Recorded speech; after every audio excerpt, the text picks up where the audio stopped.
ప్రజలు జగన్ కు ఓటేస్తే పశుపతికి ఓటు వేసినట్లు భావించారని టీడీపీ నేత బుద్దా వెంకన్న ఆరోపించారు.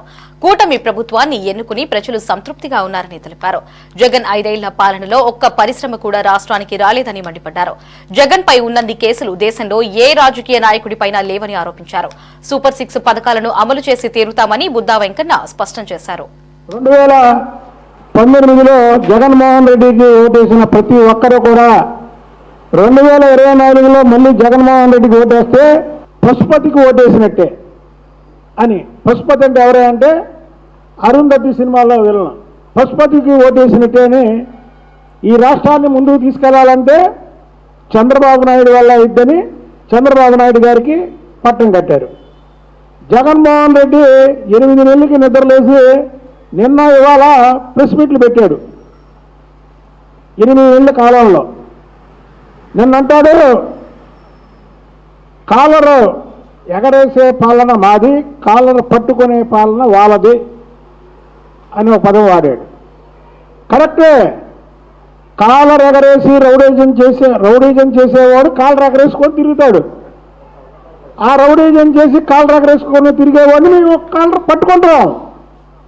మామూలు సామాన్యుల్ని పట్టుకోం. మేము రౌడీజంగా కాలర్ ఎగరేసి తిరిగేవాడిని కాలర్ పట్టుకుంటాం. ఇంకో మాట అంటారు జగన్మోహన్ రెడ్డి వాళ్ళ సంపద సృష్టించడం ఎలాగా అని ఒకసారి నా చెవిలో చెప్పమన్నా నేను చంద్రబాబు గారిని.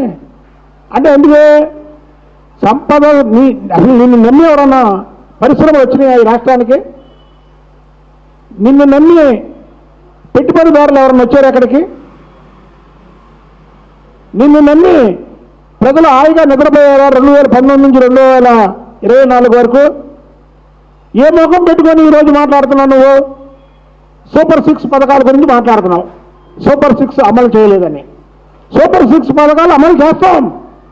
అమలు చేయడానికేగా ఒక పక్క చంద్రబాబు నాయుడు గారు, మరో పక్క లోకేష్ బాబు గారు, మరో పక్క పవన్ కళ్యాణ్ గారు దేశాలు పట్టుకొని తిరుగుతుంది. అక్కడి నుంచి పెట్టుబడులు తేవడానికేగా. పెట్టుబడులు తెచ్చి సంపద సృష్టించి ఆ సంపద పేద ప్రజలకు ఇచ్చి ఏదైతే సూపర్ 6 పథకాలు ఇచ్చామో ఆ పథకాలు మొత్తం కూడా అమలు చేస్తాం.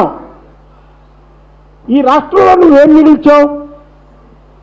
నీ తండ్రి వైఎస్ రాజశేఖర రెడ్డి ముఖ్యమంత్రిగా ఉన్నప్పుడు ఈడీ లెక్కల ప్రకారం 46,000 కోట్లు ఈడీ నీ ఆస్తులు జప్తు చేసింది.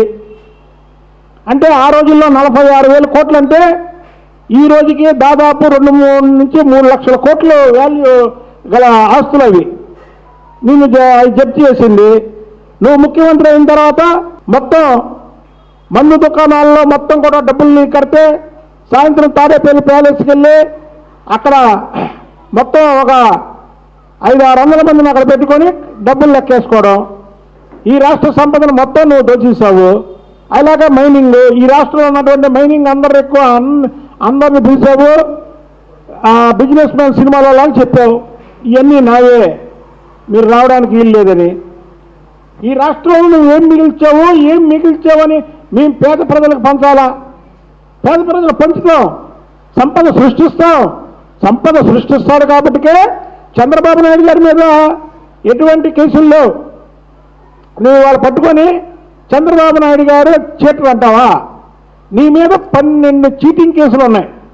భారతదేశంలో ఏ రాజకీయ పార్టీ నాయకుడి మీద 12 చీటింగ్ కేసులు లేవు. ఒక్క జగన్మోహన్ రెడ్డి మీదే ఉన్నాయి.